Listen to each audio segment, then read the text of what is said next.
क्या जानते हैं हुंडई मोटर इंडिया का FY27 की पहली तिमाही का प्रदर्शन उम्मीद से कमजोर रहा।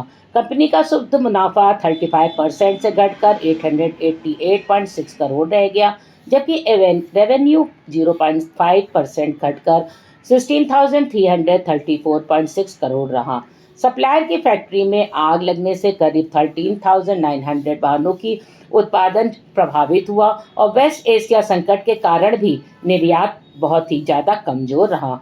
देश की दूसरी सबसे बड़ी कार निर्माता कंपनी हुंडई मोटर इंडिया के लिए ये वर्ष 2026-27 की पहली तिमाही ज़्यादा अच्छी नहीं रही। कंपनी का शुद्ध मुनाफा नेट प्रॉफिट 35% से घटकर 888.6 करोड़ रुपए रह गया है, जबकि पिछले साल इसी तिमाही में यह इससे अधिक थी।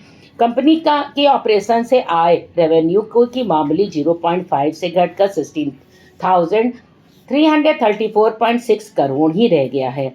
वहीं EBITDA 31% से गिरकर 1,511.7 करोड़ रुपए रह गया है और EBITDA मार्जिन भी 13.3% से घटकर 9.3% रह गया है, जिससे साफ है कि कंपनी के मुनाफाखोरी का दबाव बढ़ रहा है। तो आपको क्या लगता है, कंपनी इसको पूरा कर लेगी? कंपनी ने बताया कि इस कमजोर प्रदर्शन की सबसे बड़ी वजह एक सप्लायर की फैक्ट्री में आग लग गई थी। इस घटना के कारण जून महीने में हुंडई को करीब 14,000 के लगभग गाड़ियों का उत्पादन का नुकसान उठाना पड़ा। 22 जून के बाद उत्पादन फिर से सामान्य हो गया है। कंपनी को उम्मीद है कि जुलाई से सितंबर तिमाही में इस नुकसान की भरपाई कर ली जाएगी।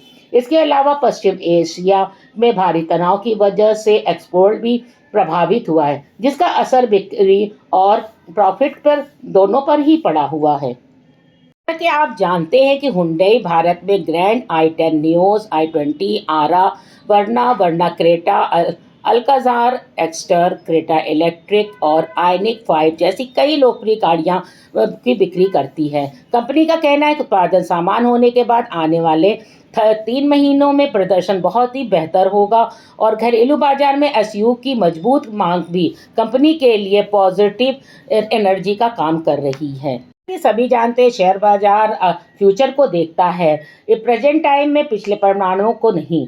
हुंडई के मुनाफे में 35% की गिरावट एक अस्थायी समस्या है, जो कि चेन्नई प्लांट के में सप्लायर के यहाँ आग लगने से और वेस्ट इंडिया का संकट की वजह से आई है, जिसे निवेशकों ने पहले ही भांप लिया था। शेयर ऊपर चढ़ने के मुख्य कारण आगे की उम्मीदें और मजबूत योजनाएं हैं। तेजी से मुख्य कारण उत्पादन सामान्य होना। कंपनी ने स्पष्ट किया कि उत्पादन पूरी तरह सामान्य हो चुका है। दूसरी तिमाही में रिकवरी तेज होगी और फेस्टिवल सीजन में नए लॉन्च, अक्टूबर से शुरू होने वाले फेस्टिव सीजन में नई एसयूवीज और इलेक्ट्रिक वाहनों ईवी के आने से बिक्री बढ़ने की उम्मीद है। वित्तीय मार्गदर्शन बरकरार रहेगा और मुनाफे में कमी के बावजूद हुंडई ने पूरे वित्त वर्ष के लिए अपनी बता दी है कि 11 से 14% तक का वॉल्यूम ग्रोथ के लक्ष्यों को हम बदला नहीं जाएगा, जिससे निवेशकों का भरोसा कायम है। डिविडेंड का भी ऐलान किया।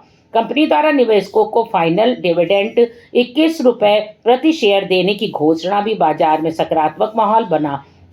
हुंडई मोटर इंडिया के शेयर में दिलचस्प बात यह भी रही है कि कमजोर तिमाही नतीजों के बावजूद निवेशकों ने अपनी कंपनी पर भरोसा दिखाया। रिजल्ट जारी होने के दिन हुंडई मोटर कार का शेयर 2.38% की बढ़त के साथ 2,040.30 रुपये पर बंद हुआ। बाजार को उम्मीद है कि उत्पादन पूरी तरह सामान्य होने और निर्यात में सुधार के बाद कंपनी की कमाई आने वाली तिमाहियों में फिर से पटरी पर लौटेगी। आपकी क्या राय है? वीडियो को लाइक और सब्सक्राइब करना ना भूलें।